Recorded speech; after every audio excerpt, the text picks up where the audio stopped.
apparently this golf tournament. Hey, it's Friday. We're live. Hey, it's Masters weekend. It's April. Spring is in the air. And here we are, Friday for the CUI Hotline live stream like we do every week. Daniel, how the heck are you?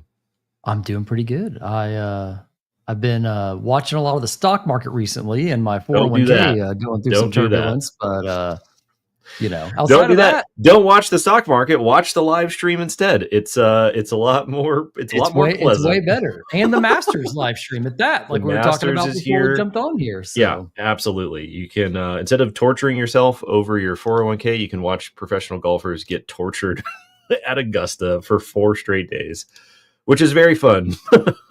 All sorts of fun. Super, super fun. Alrighty, let's jump right into thoughts of the week. State ramp. What the heck? State ramp?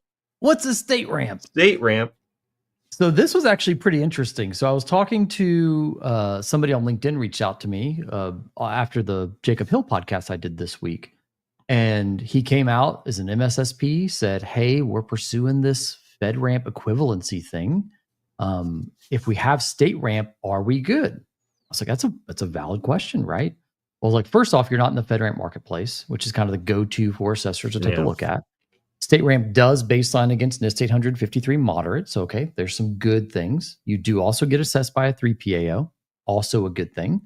However, with the DoD equivalency memo, you can have that assessment, but do you have POAM items? And it's like, if you start drifting into the world of, yes, I meet all the controls, but I have POAM items and I'm authorized in state ramp, you're almost there. But to get equivalency for FedRAMP, not state ramp, you'd have to have no POAMs to get equivalency, or you'd have to go through the formal FedRAMP authorization, meaning you have to go through sponsorship, at least the way it's set up today. So long story short, state ramp doesn't exactly equal FedRAMP moderate equivalent, but you're real close, especially if after your 3PAO, you don't have any POAM items. Yeah, I mean, I think the answer, right, is that it could work, but it's not an automatic 1-for-1 for sure. Right. Exactly. I don't think they've outlined state ramp. I would be surprised about the level of understanding of state ramp in DoD circles in general. So yeah, I mean, there's a lot of raw material there to work with, but it's not a push button 1-for-1. So yeah, it's close. It's sadly just, it's not the same. You don't automatically have FedRAMP moderate authorized, right? So you could only go equivalent, and equivalent's harder to do than authorized, ironically enough, from a meeting all the requirements perspective with the no POAM piece. So yeah, you're close, but no cigars. But also I fired back and said, you're an MSSP and you say there's no CUI in your environment, you don't have to even pursue FedRAMP. Yeah. So that's the other thing. It could just be a, what do you call it? A positioning tactic on the sales side saying, yep, we're FedRAMP, we can check the boxes. Anyways. Yeah. What a message to get in your LinkedIn inbox, which, by the way, our DMs are always open. So any questions you guys have, you can always send it to us via LinkedIn. You go to cuihotline.org and you can fill out the form. There's a number that you can call, and then we will play that on the show as we've done in the past. But yeah, those are the easiest ways to get a hold of us. I love the variety of questions that I get in my LinkedIn inbox on any given day, especially because I'm on Pacific time. I'll wake up and check LinkedIn, and I'll have questions that range from speculation about political happenings and their impact on CMMC all the way down to, hey, the 2016 rule said this on page 450. What do you think? I love it just sort of goes to show like how humongous the space can be in terms of all the rabbit holes to go down.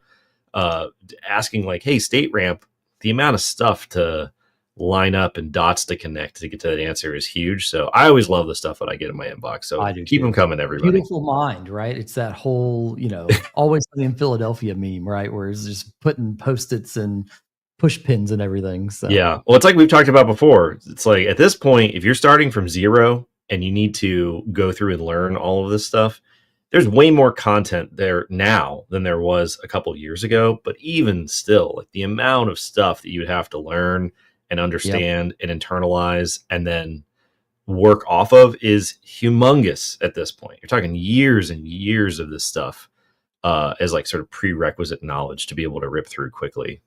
So speaking of that, you hit 100 episodes on the Summit Up podcast. Like, incredible. And you're starting over. You're rebooting. That's right. That's right. That's right. So. Yeah. So, you know, we did 100 episodes of the podcast. So thanks to everybody who's liked and subscribed on the channel. I mean, it's the original podcast, but it's part of the broader channel. We got the Q&A on there. We got your podcast on there. We got some other stuff coming up soon. So be sure to check that out. But yeah, we've been doing the podcast now for 2.5-ish years. It started out as a monthly show. And honestly, when we first started, I was like, there's no way we're going to be able to have enough stuff to talk about. And then pretty soon the episodes were like 3.5 hours long. You guys, so we decided Rogan on them. I was like, that's a lot to listen to. It was a lot. So after we did a couple of those, we were like, we're just going to have to do it every week. And I was like, there's no way we're going to be able to talk about something new every week. And then now it's like, we barely have enough time to talk about what's going on. But we're at 100 episodes. The craziest part, when we first started, the number of subscribers was like 1,600. Now we're at over 40,000, which is like a 2,300% increase, which is totally surreal and wild. So thanks everybody who liked and subscribed. But yeah, like you said, we've gone down every rabbit hole imaginable about CMMC and adjacent to CMMC. But through that time, the one constant pattern is people still go, what's DFARS 7012? What is CMMC? What is a NIST control? There's like these very basic questions that you can never answer enough. So we're starting over from the very beginning. And in my opinion, the very beginning is DFARS 252-204-7008. So if you want the deeper, longer explanation of this solicitation provision, check out the podcast came out Thursday.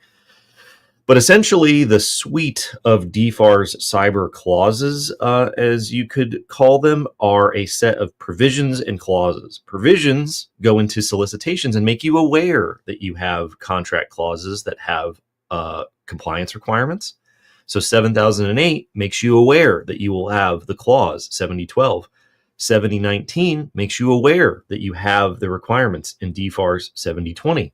There will be a provision, we don't know the number yet, that will make you aware of DFARS Clause 7021, which will contain a specific CMMC level requirement in it.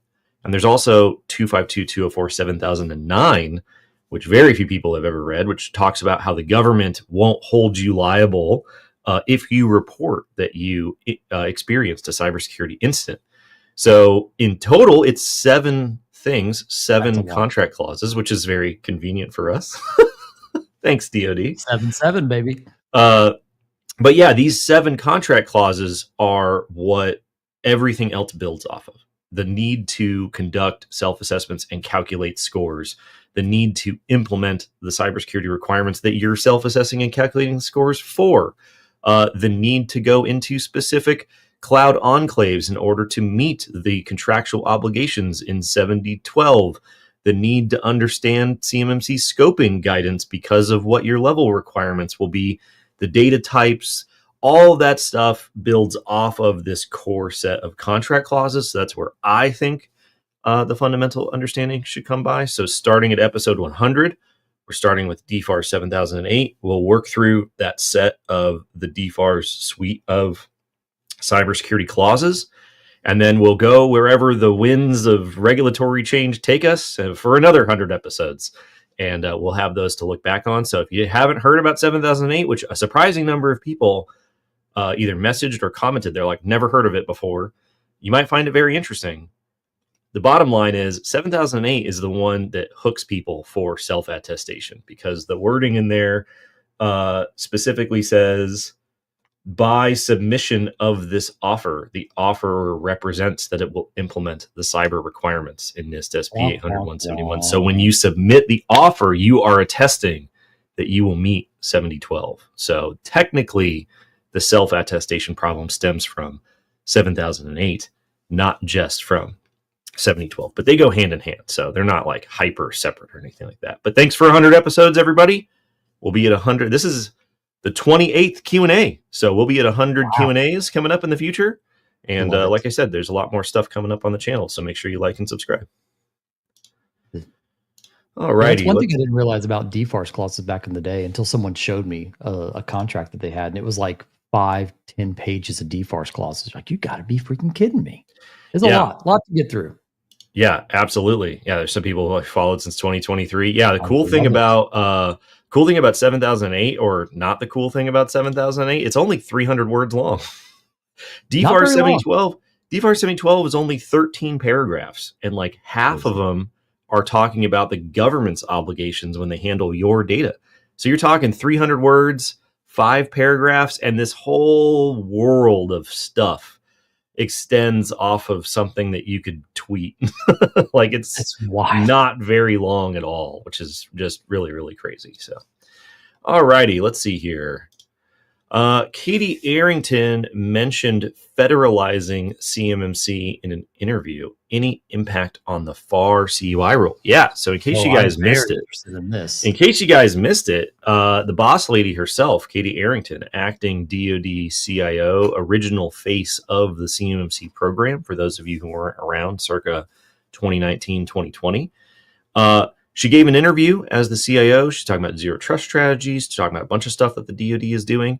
And then she mentioned, when it comes to CMMC, there are discussions amongst the ecosystem of federal CIOs to federalize the CMMC program, which is the exact opposite of what you typically hear on LinkedIn, where people will say, I heard from a friend whose cousin is the plumber and did work at the house of this person who's an aide to a congressional staffer who's in their first term, and they don't like regulations, so therefore CMMC isn't happening. It's like, I don't know about that. But that feels a little... It's going everywhere. Yeah. I would say at this point, it's much more likely that CMMC is federalized than the program just goes away into nothing.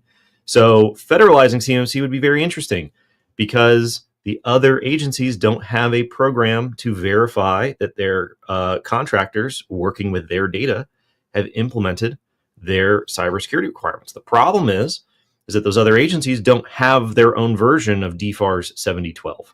That's what the FAR CUI rule is technically supposed to be. The FAR CUI rule is supposed to be the rule in the federal-wide acquisition regulation that says when you handle controlled unclassified information, you must implement NIST SP 100-171. It says some other stuff, but that's the essence of what it should say. We were supposed to have that rule back in 2016. Stuff happened. We had a couple podcasts on it, so check those out. And so we had DFARS 7012 kind of out ahead of the rest of the federal ecosystem. But we still have this same problem. You got a bunch of agencies with a bunch of their data being handled by a bunch of their contractors, and they have zero assurance that their data is being protected.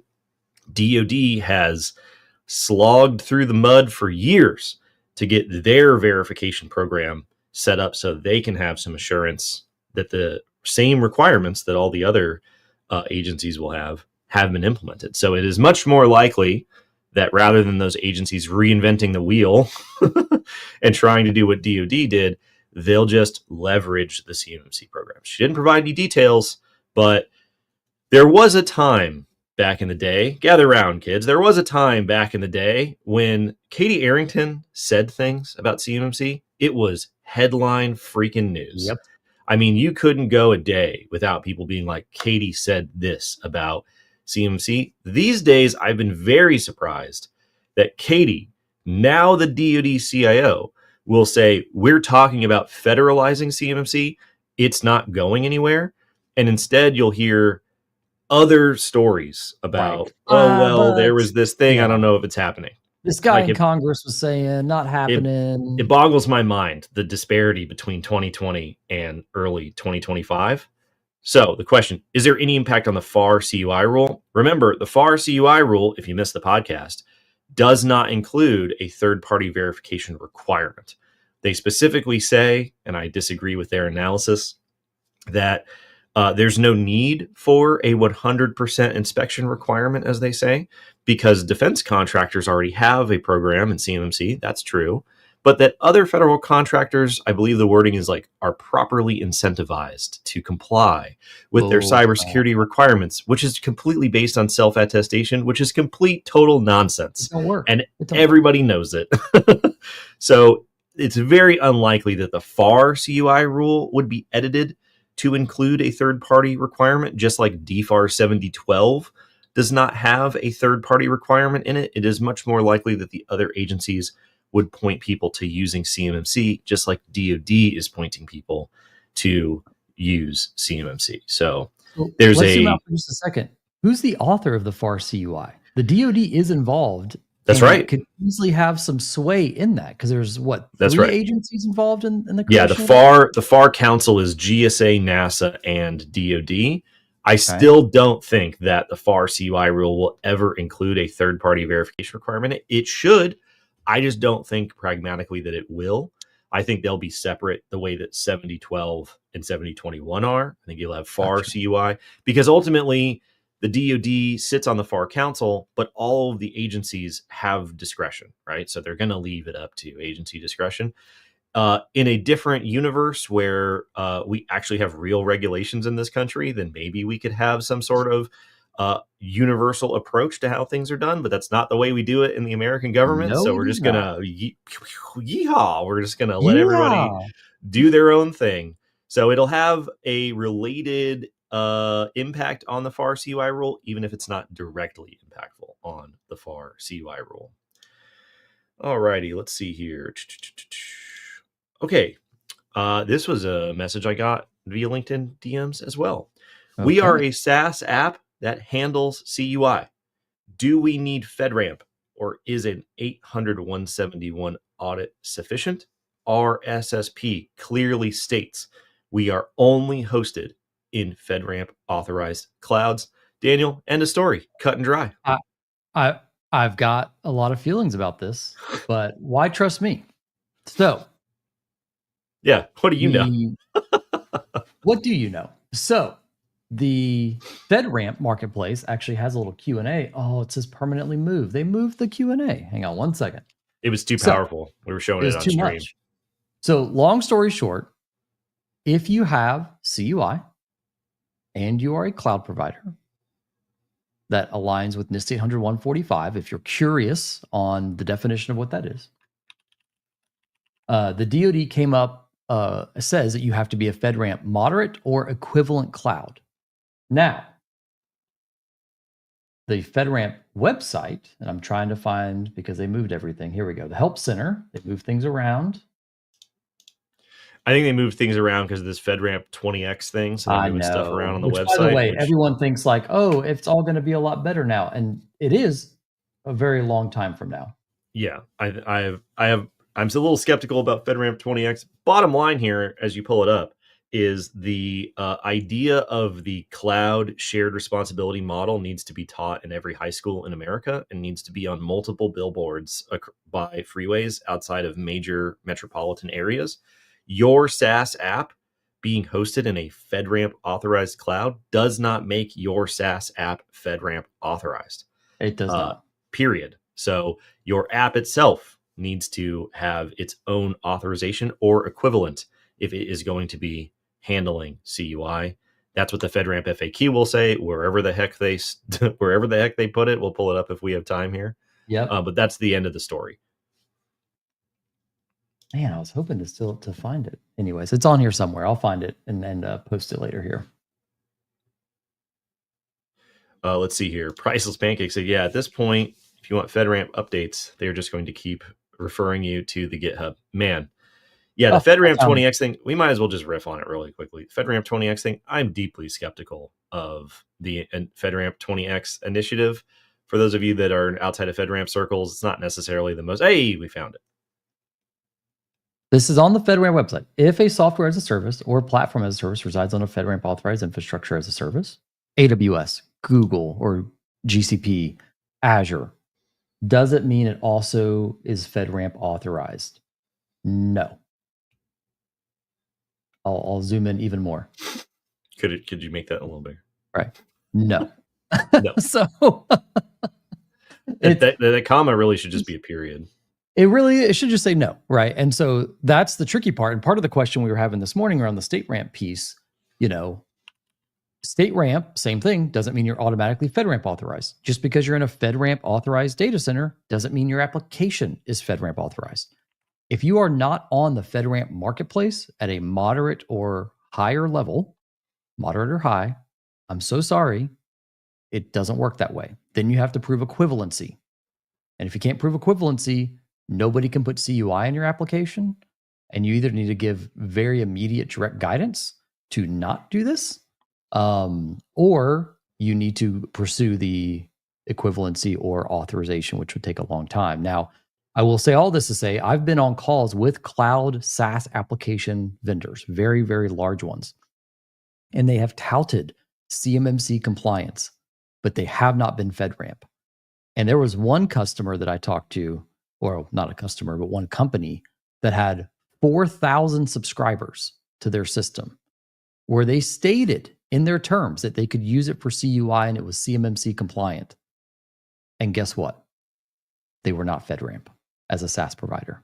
And so anyways, I can't imagine being on that public relations team when people start failing their assessments, all because of this application, because that's going to be quite a wild story. So luckily they're not publicly traded, so don't have to worry about them on the market. But, it's fun times. And then I also pulled up the executive order that was mentioned in the comments. Here, let's see. I got this up over here. Somebody said, blah, blah, blah, blah. Let me make sure I have the right question up here. They said, what do you think about the executive order from yesterday? I think people are grasping at straws, just like they are with a lot of stuff. But it says defense industrial base, it says acquisitions, so it's not unreasonable that people are like, hey, what the heck is going on here? But I think that if you read through it, basically what it's saying is we got to speed things up, we got to make things more efficient, we got to get rid of unnecessary regulation, and we have to do this deal where for every new regulation, we need to remove 10 regulations, which is arbitrary and unhelpful, but that's the way the executive order is written. First of all, the basis, the entire premise here of thinking that the executive order will impact what's going on with CMMC is the idea that CMMC is an unnecessary regulation, which is false for multiple reasons. The biggest one is that it's a statutory requirement. And so unless something changes in the statute, then the executive order, although we've been testing this idea in recent events, the executive order can't overwrite a statute. Period. So the Armed Services Committees were very adamant that they wanted this framework to be created, and they were in agreement with the Pentagon and Pentagon leadership under the last administration. There's zero reason to think that philosophy has changed, especially since Katie freaking Arrington is the DoD CIO, right? The other reason is that just the facts on the ground don't support that it's an unnecessary regulation, because although we don't always frame it in this language, when you talk to the government, the way that they perceive what's going on with cybersecurity requirements in the DIB is that there is widespread systemic fraud being committed inside the defense industrial base, and they have zero way to remedy that without a forcing function like the CMMC program. So, speeding things up, using OTAs, getting rid of unnecessary regulations, so on and so forth. There was an executive order this morning that was written about repealing regulations on shower heads or something like that. Oh my gosh. Yeah. So that was the water pressure executive order. Yeah, the water right? pressure in the shower heads. Yeah. So they're doing all kinds of stuff with lots of different regulations, but people, I think, are over extrapolating. They're over reading anytime something comes up that says the DIB, acquisitions, unnecessary regulation. There's a bunch of premises there that are not necessarily valid, and then you're sort of jumping to conclusions from there. So I don't think it's going to have an impact. The biggest thing is that 10 for 1 rule that they're wrestling with. There's exemptions for rules based on national security. And if you know your rulemaking history, there's one common thread when it comes to DoD cybersecurity regulations. It's that they are premised on the fact they are national security rules. So I don't think that this is going to be an issue. At best, I think that things like this slow the process down. So our original estimate for the publication of the 48 CFR rule is summer of 2025. Specifically, if you had a gun to my head, I would say June of 2025. That's based off of historic rulemaking numbers in comparison to how long the big rule, the 32 CFR rule, took. I wouldn't be surprised if that drifted later into the summer because of stuff like this. But I don't ultimately think that it's going to torpedo the CMMC program by any means. Let's see here. Why can't we have an executive order on daylight savings time? I'm Tell me about it. Tell me about it. Oh, water pressure, daylight savings. let's put some real stuff in Let's place. make some real changes here. Let's make some real changes. I can't believe the golf industry has not lobbied to make daylight savings time. Which one is it? Help me in the chat. Is it daylight savings time is permanent daylight? You have longer daylight, or you get rid of it? Do we not want it? Which one do we want? I always get them backwards. I can't remember. Whichever one makes it so that the sun doesn't go down until 9 o'clock at night. I want that one. I would like that one as well. Please, thank you. That one, please. All right, let's see here. Okay. Our university researchers want to collaborate with external researchers. How can we support this? Quite a few different ways. So this is a pretty common scenario in regulated research, right? So I have my internal collaboration with researchers. Let's pick a university. I'm just going to pick one out of the air. Let's pick Duke, right? God bless them and their basketball team, sadly. But so they've got research, right? They got research going on just like every major university. They need to work with inside their lab. They have a cloud provider like GCC High or Azure Gov, maybe doing virtual desktops, maybe physical devices. And they have somebody from University of Maine, let's say, okay? We need to collaborate with University of Maine. What do we do? Well, number one, University of Maine, hopefully under their own CMMC certification, would be able to reach in to your enclave, right, through a virtual desktop, or even better, B2B collaboration, which is a trust between what would be Duke's and University of Maine's tenants. So you'd have a trust there, and you can co-collaborate on documentation, share files, do all those kinds of things. But then there's other ways to do it, right? There's secure FTPs inside of the Azure Gov Marketplace that you can deploy and move files that way. You can join a physical device and plug in an approved encrypted USB drive and move files manually. You can send emails back and forth. You can share OneDrive and SharePoint. You can do actually quite a bit of collaboration, file transfers, or in real-time collaboration, especially if you have the B2B in place. But yeah, long story short, you can absolutely do it. There is a little bit of architecture, because this is the one gotcha that most universities I talk to kind of suffer through, is they have non-US persons that also need to handle CUI, but not export control. Right. So this fine line of like they're doing research, but it's not yet to an ITAR EAR side of the house. So you need to make sure you have good information architecture and governance to make sure that, hey, everyone's working on CUI in this environment, but we have the export control regulated information kind of in this other container that they can't get into. Awesome. Awesome answer. All righty. Let's see here. Okay, so Vince is like, you're not answering my question. You're not addressing my question. Let's see. Let me scroll up here. He said, Okay, so this is regarding the SaaS app. Is the SaaS app a cloud service provider? I believe, we'll double check the answer. I believe the answer is they're a cloud service offering. I don't know if there's a difference outlined in the rule.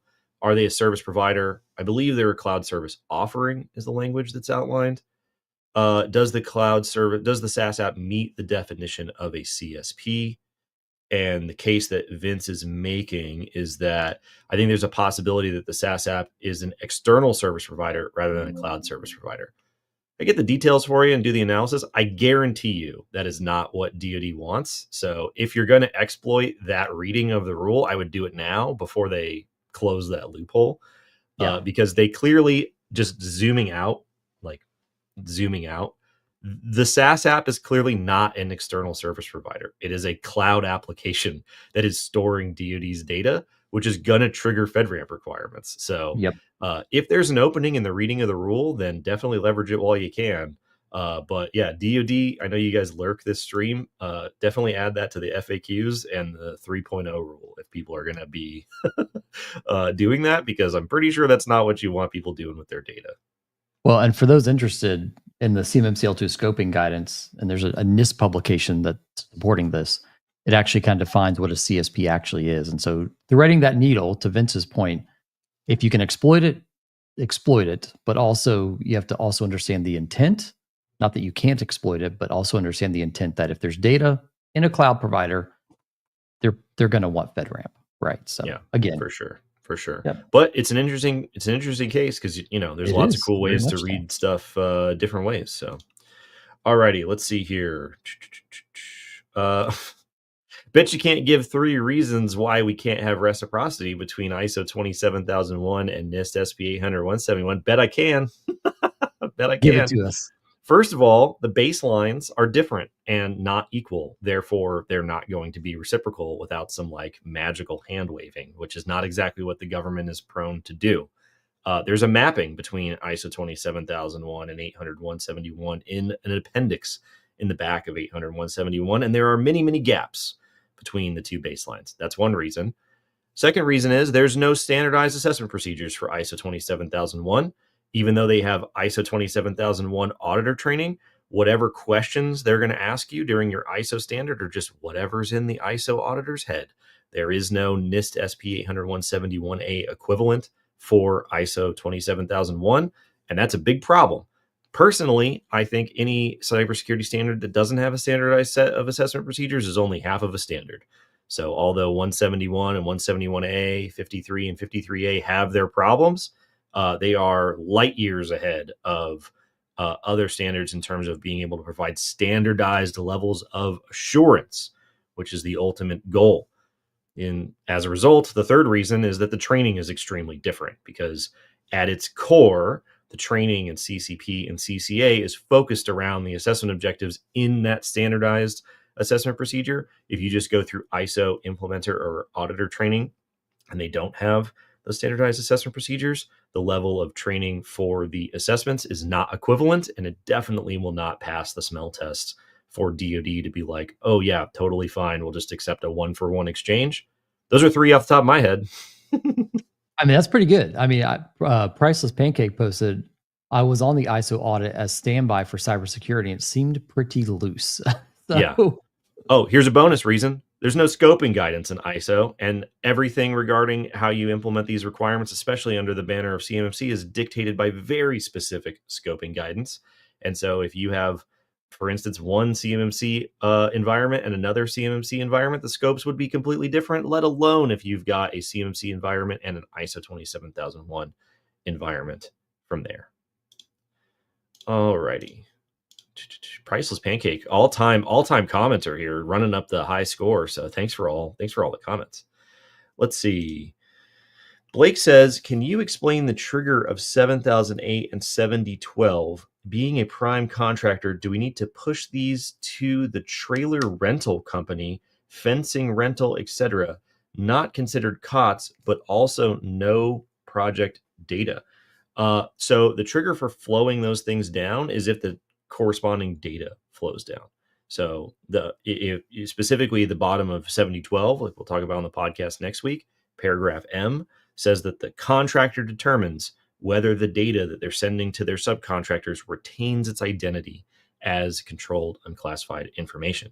So if you're not flowing the data down to your subs or to your vendors or whoever, then the obligation to protect the data does not flow down either. Now, what happens a lot of times is prime contractors, they go, well, we don't know if we're going to flow the data down to them. And so they say, we're going to make clause, I call it. Exactly. Yeah. So they say, well, we're going to mitigate our risk and preemptively flow these requirements to you, to which you agreed in this subcontract, because we might flow this data to you in the future.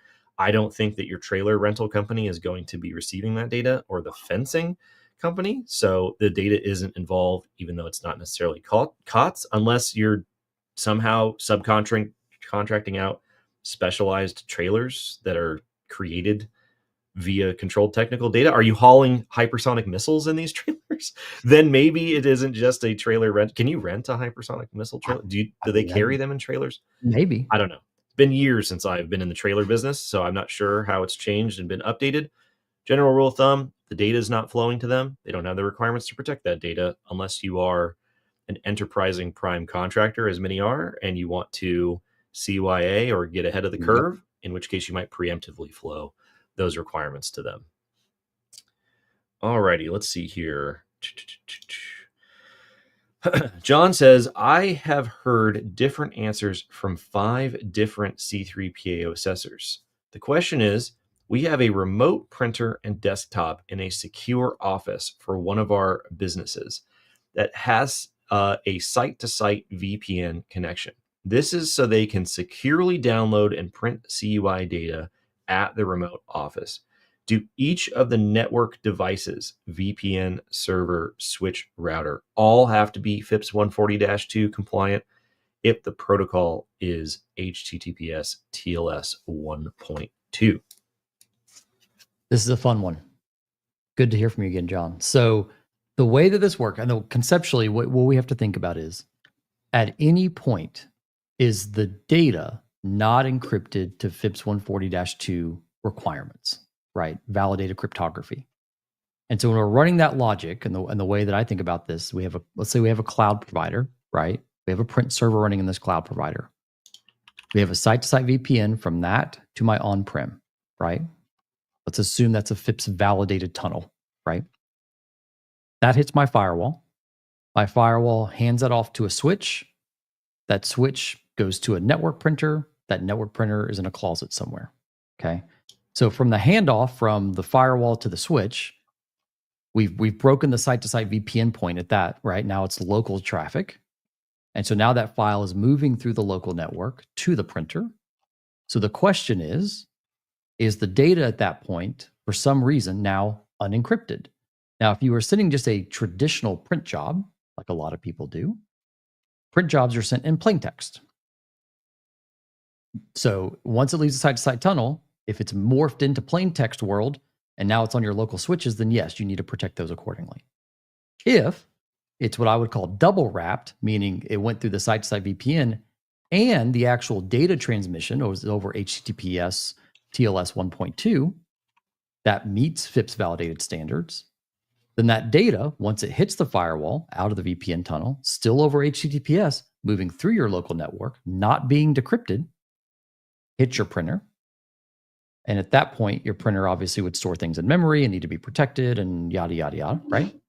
Long story short is if it actually is encrypted to the FIPS requirement, no matter the form or fashion, the VPN, TLS, other encryption like Azure Rights Management, whatever that is, then those other things are out of scope because you cannot read the data, right? Now, if you're decrypting along the way, decrypting SSL traffic, things like that, a whole nother thing pops open where those things would be in scope. But yeah. Yeah, generally, it's where you're relying on the device to do the encryption that the module that does the encryption needs to be validated. So if your network devices are not the ones that are doing the encryption, then their encryption modules do not need to be validated. So there you go. That's the general rule of thumb. But that's discouraging to hear that you've heard 5 different answers because there's only 2 possible answers. But yeah, it's a good one. Maybe we need to do a deeper dive into FIPS coming up on one of these shows here in the future. Yeah. So. Alrighty. Regarding the 7012 flowdown, Evan says retains its identity. Seems like a spicy meatball. You are correct, Evan. It sure is. Does removing original part numbers, end customer names, etc., constitute having removed the original identity and it's no longer CDI or CUI? I don't know. It's you got to tell me. You're the prime contractor. And so the rule about whether it retains its identity is up to you, which is typically why prime contractors don't make that decision. Because if you make the decision that this data is no longer controlled, and then you flow that data unprotected through the supply chain and something bad happens, it's on you. And that's not good, which is why the big primes generally don't do this. They say, well, I don't even know if we're going to send you the data at all, but you're going to put in these requirements because it's not going to be on us. So the language, the pertinent language here in 7012, if you scroll down to the bottom to paragraph M, subcontracts, this line right here says, the contractor shall determine if the information required for subcontractor performance retains its identity as covered defense information and will require protection under this clause, implementing the requirements, FedRAMP moderate equivalency, blah, blah, blah. And if necessary, consult with the contracting officer. The ultimate answer is going to come from your customer. Is this data still CUI if I do the following? And as we've seen in practice, typically they're going to tell you yes, because they don't know. So could you work this system to make it such that it's not CUI? Absolutely. Give our friend Ryan Bonner a call. This is literally what his consulting firm specializes in terms of minimizing CUI. He'll be speaking at CS2 Reston on this very topic. So if you're interested, registration's still available. Still got a couple spots in person. Virtual registration is open. Use the discount code scrolling across the bottom of the screen. for a discount on registration. But yeah, this is the double-edged sword here. You have the autonomy to determine whether the data retains its identity of CUI, and if you're right, wunderbar. If you're wrong, strap in. So let's explore this a little bit more. So we've been working with Ryan on a supply chain education program, basically. And what the biggest impact that people are now realizing, it only took a few years, is that, okay, now that I check the CMMC box, oh crap, my supply chain's got to check the CMMC box, right? If I'm assuming I'm going to be awarded these contracts.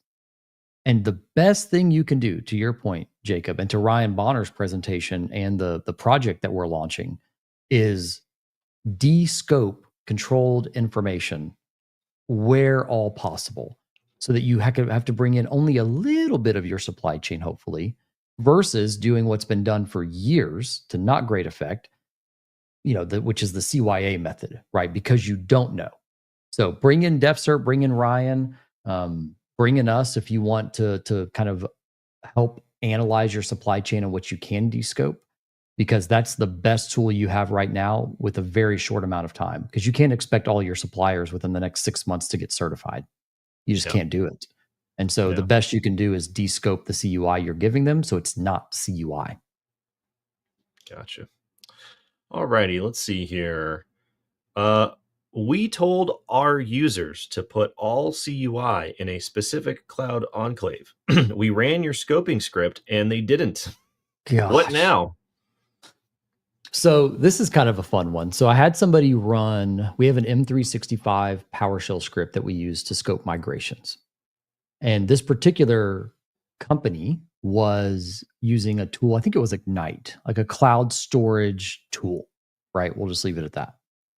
And they're like, yes, we gave guidance that they should not use OneDrive. And then they put all the data in Ignite, let's say. I said, okay, cool.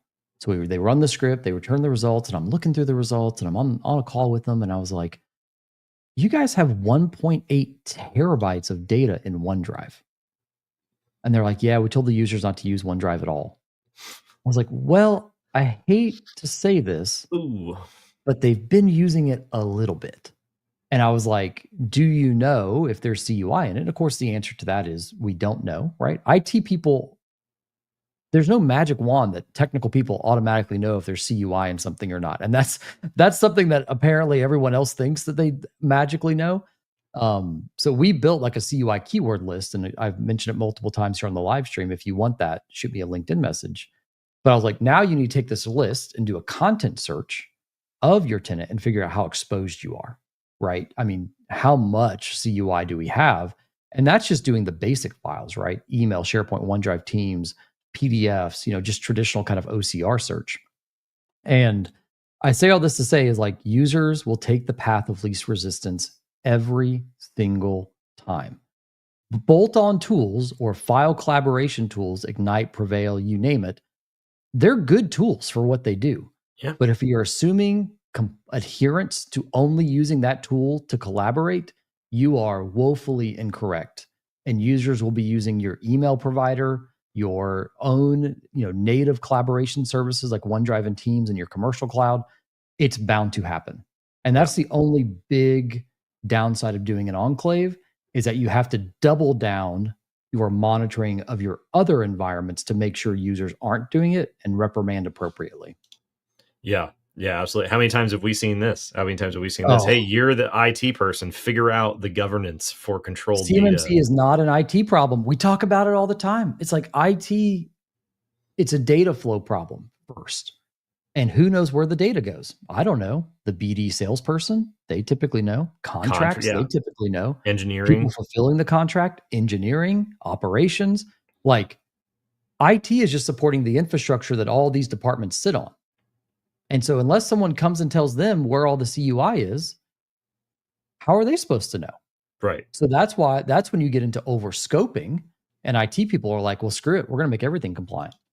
And then that's when you get, $500,000, $1 million, multi-million dollars worth of engagements and projects and licensing, because you're now changing your whole infrastructure to be CMMC compliant, when in reality, maybe it was 20% that needed to be compliant, right? Yeah. And then the really rich part is once the IT person does figure it out and say, hey, we need to do this, they're like, we're not doing that. And then you end up with Right. situations like what came out a couple of weeks ago with DOJ slapping this defense contractor for almost $5 million. So Yep. yeah, that we've seen that story a million times. So we feel for you, priceless pancake. Alrighty. Does my managed service provider need a CMMC level 2 certification? I love how delayed information gets to the ecosystem. Can I just go ahead and make a little soapbox here? Please, please. Like for a long time, and this is not of their fault. The DoD has just been historically bad at communicating these things over the past, honestly, since Katie left. Stacy tried to take the mantle as much as she could, but like honestly, there just wasn't a lot, especially through rulemaking, right? You have a gag order, you can't really say anything, right, Yeah. during that process. And so, I say all this to say is a lot of that ownership, in my opinion, should have been on the primes when the DoD had to be quiet. The Yes. primes should have been communicating these kinds of things. Long story short, to get to the point of the question, no, your MSP does not need to be certified to CMMC level 2. It is good if they are, because it shows that they can meet the requirements and the tools that they are using have been validated. Because one of the biggest situations that we see time after time when people are working with external service providers, MSPs, MSSPs, is that those MSPs are using non-FedRAMP clouds that are backing up CUI, that are accessing and moving files through tools that are CUI, and those tools do have to meet FedRAMP. So even though the MSP itself might not have to be certified, their tools still have to meet the cloud provider requirements. They're just an extension of your organization. And they have to bring a shared responsibility matrix, right? They have to align the controls that they're providing support for you on your behalf. What are they actually doing? Yeah. So a certification is just a great leading indicator that you're picking an MSP that is very familiar with the space and can meet the requirements. And honestly, you just don't have to worry about it. Yeah. And for those of you who are curious, we have our cert. We have our cert Summit 7 as the defense contractor because we do defense contracting work. We have our certification as a managed service provider. And as of this week, 25 of our clients have their CMMC level 2. So it is a good indicator that they are eating their own dog food, as Scott Edwards likes to say. Well, talking about the security tools, I pulled this one up because it was lower down on the list. Does Summit 7 use compliant security tools? What does our security stack look like? I mean, we got through this process. So Scott Edwards, in all of his infinite wisdom, especially when the 32 CFR is in a proposed state, stated in the proposed version that security protection data had to be FedRAMP. Yeah. And so in preparation for that, we have either self-hosted in GovCloud tools that we use or FedRAMP tools. And that's it. And not only that, but the tools that we do use that would have even the ability to have export control data, like GCC High, are backed by US persons at the cloud vendor level, right? So, I mean, we even go kind of a level further. Went so far as to make the marketing team migrate their marketing workflows, which have nothing to do with CUI, move their marketing workflows into FedRAMP authorized tools. Which, boy, was that fun to watch. Yeah, it's all sorts of wildness right now. But long story short, we are baked across the board. We've been certified to meet the requirements. And, some might say, well, Daniel, you kind of overdid it, right? It's like, no, we just insulated ourselves for an eventual change in the ecosystem again. Regulations don't just perpetually stay static. They evolve. And we don't want to have to reframe all of our infrastructure 2 years from now to now do all FedRAMP versions of things. Yeah. And now that we're there, it's not a big deal. That's just how we operate every day. So it's no biggie. See, somebody said MSPs need FedRAMP moderate equivalent. No, they don't. They are they're not cloud providers. Yeah, there's some sort of a issue between the streaming. You can't always see who the user is. You might be able to bring it up, but MSPs do not need FedRAMP equivalent because they are not cloud service providers. Let's see here. And going back to the CMMC L2 scoping guidance and NIST 145, it does call out, or 145, it does call out what the definition of a CSP is versus an ESP. And 32 CFR states it in a beautiful, little hard to interpret, but a beautiful little table. So yeah. All righty. Hearing this more and more, we need to get certified by the end of the year. Is there any chance that we can skip your kickoff backlog? No. And I hate to say this. Listen, I do sales at Summit 7 as part of my job that I love very much. The other side being education, like stuff like this, which I also love a lot. And I get this question all of the time. And hey, is there a check that we can write that's big enough to get us kicked off in a week, let's say? And the short answer is no. We have a backlog. We call it the lifeboats. We have a backlog, and the backlog is getting people through the process to get them towards CMMC certification. And the people that took this seriously early enough are getting to take advantage of going through that project and into managed services right now. I will say this, and this is a fair warning to anyone on here who has not taken action to move towards CMMC compliance, or if you need technical support like managed services. There are very large primes that are buying up consulting service time because they have not met the requirement yet, which would leave smaller businesses kind of in the lurch. So just be aware that the backlog is growing, and a lot of that backlog is due to primes finally taking CMMC seriously, not subcontractors. So if the primes fill the backlog, right? If it goes from a few weeks to multiple months, you know why. It's because they haven't gotten their stuff ready, and then they're going to get ready and then force it on their supply chain. And by the time they force on their supply chain, the backlog is going to be so bad that it's going to be really hard to get CMMC certified. So long story short, sadly, we can't give you, write the blank check, get me compliant tomorrow, which we have those calls fairly frequently these days. We got to play by the rules, right? We'll get you in line as soon as we have something signed. We'll move as fast as we can through that backlog to get you going to be certified as fast as possible. Yeah, and don't be fooled. There are implementation backlogs. I mean, this is one of the reasons why we said this so many times over the years, is that the primary constraint on the ecosystem is not assessment capacity. It is implementation capacity, because you can only go through an assessment if you're ready to go through the assessment, which means you've implemented everything. And if there's a kickoff backlog of 3 to 4 months before you can start your implementation, and it takes you about a year to get through implementation to be assessment ready, then you're talking about not something that you can do in 30, 45, 60 days from the day that you pick up the phone. You have to necessarily work backwards. So the backlogs are real. Don't get distracted by assessment backlogs, which are apparently not as bad as people projected, because so many companies got to the assessment that they scheduled a year ago and they're not ready. And that's the tricky part, is like there might be assessors available, and we know them, that are available within a few weeks to start your assessment, right? When historically at the beginning of the year, they were booked out until October. They're actually available now because no one's been able to finish phase 1, which is just giving the assessor your documentation, which is crazy to me. Yeah, somebody said 30 to 45 days for a pure enclave solution and 60 days for a hybrid solution, cradle to grave in most cases. Is that true in your experience, Daniel, or does that seem a little quick? Honestly, and here's the reason why.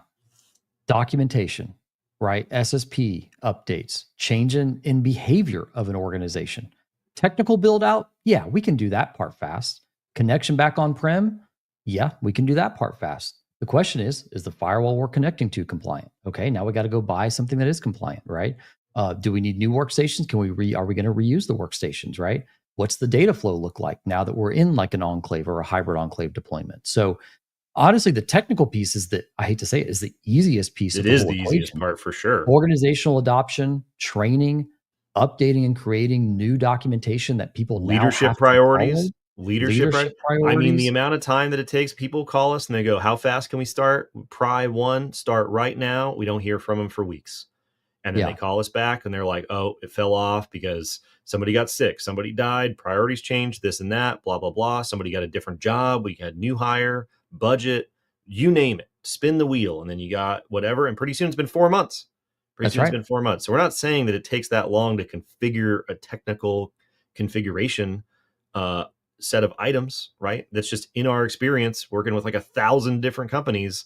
It just doesn't happen that fast. It just doesn't happen that fast, even though you theoretically could get there that quickly. That's just not how it plays out. Well, and this is the reality of it. People are choosing to go enclaves right now because they're feeling the pressure of getting certified. However, a lot of organizations are not thinking about all these systems that have to be involved once they actually win a contract with CMMC requirements. Yep. And so here's the gotcha in all of this. And enclaves are great. We sell enclaves a lot. The gotcha in this is that if your enclave by design cannot meet the data flow of contracts that you will be winning, and there are what the scoping guidance refers to as significant architectural changes or expansions of networks to meet those requirements, you are now triggering another certification. So be very aware of when you buy an enclave thinking that it's, God's gift to you. Just be very aware that, again, going back to what we talked about earlier, that you have a defined data flow, that the data flow can operate within the boundary that you've deployed for CMMC. Yeah. That's my plea to you, because I see a lot of people rushing into this. And listen, we'll do enclaves all day, but we sell them. We sell them. I don't know who this person is. I only say that because we do it. I don't know who you are. I'll check the chat afterwards.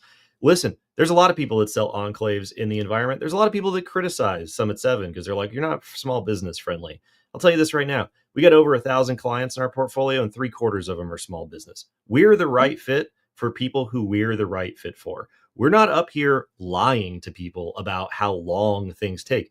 It is not in our best interest to tell you that projects take a long time. We make money when we finish projects. Why would we tell anybody that it takes longer to go through it? We're telling you in our experience what happens in the real world, right? This is real world situations for real world companies. It is not that simple the majority of the time. And so as a result, if you're out there and you've had experiences where you can get people done in 30 days and you perpetuate this idea that people can get done in 30 days, you know what they do? They wait until their contract comes out and they go, we can get done in 30 days. Yep. And then they get screwed. So you have an obligation, if you are a service provider in this ecosystem, to cut the crap and tell people to be realistic about how long it takes them to actually go through the planning, the strategy, the decisions, the investment, the migration, the configuration, and everything else that comes after that. Because if you don't, you're setting them up to fail. So that's great that you can go quickly. I'm happy for you. That's wonderful. I hope you have all the people go to you for their 30-day enclaves. But I'll tell you this right now, that is not the reality, period. All right. We had a spicy meatball towards the end there, didn't we? It drives me insane. It's like, why would you think the largest and longest running MSP in the ecosystem, who has carried the banner of awareness for CMMC and DFARS compliance, would have a vested interest in telling people that it takes a long time to go through the thing that we charge money for, right? Doesn't that seem a little weird to anybody? Anyways, let's talk about other things that cost money. Yeah, we use Slack. We use Slack. We were told that Slack Gov is $60,000 per year. What do we do? I think that was for I want to say it was 150 or 200 people. Something in that space was what the Gov version of Slack was. And I was like, well, what about the Teams license that you're buying when you get GCC High licensing? And Slack is more versatile, quite honestly, than Teams in a lot of ways, especially the Gov version of Teams. But there is going to be some cost offset, but also some functionality changes, right? So you can pay for Slack Gov version, no problem. Single sign-on with Entra ID in the Gov cloud. The question is, would it be better to maybe lose a little capability and take that money and reinvest it to something else? And so that's kind of the tricky part, right? Is going FedRAMP for your tool sets, or going FedRAMP plus export control requirements, right, for higher levels of support and things like that. You're going to have to pay a pretty penny, and it might be worth it to look at either self-hosted open source solutions, self-hosted solutions, or capabilities that you're already paying for with the licensing that you have. Yeah. All righty, let's see here. Last 60 seconds. I'll do a simple one here. Are level 1 and level 2 self-assessment results required to be uploaded to CMMC EMAS? No. So external assessment results get uploaded by the C3PAO and or DIBCAC to CMMC EMAS. Your self-assessment results get uploaded to SPRS in accordance with the pertinent level of CMMC assessment scoring outlined in 32 CFR 170. That's the cut and dry version of the regulation on the books. You can find it in the final rule, but you got to scroll a lot further because it's got all the other stuff that comes with final rules in terms of comment responses, analyses, stuff like that. But if you get an external assessment, they're the ones that upload it to CMMC EMAS. Yep. All righty. That's right. Priceless Pancake. We still do SPRS for yearly attestation. You are correct. Yep. After your certification. Absolutely. All righty, everybody. Well, let's see here. That is an hour, 60 minutes. Flies by like it always does. If you're finding this stream after it's done, then you can feel free to leave a comment on YouTube or on LinkedIn. You can DM us on LinkedIn, and then we'll add those to the queue for next week. You go to CUIHotline.org. We got a form you can fill out on there for your questions. We got a phone number that you call and leave a message. We'll play it on the air. We're very easy to get a hold of. CS2 Reston is less than 30 days away. So if you're trying to meet us in person up there, which is always a fun time, or you're trying to attend virtually, there's a discount code scrolling across the bottom.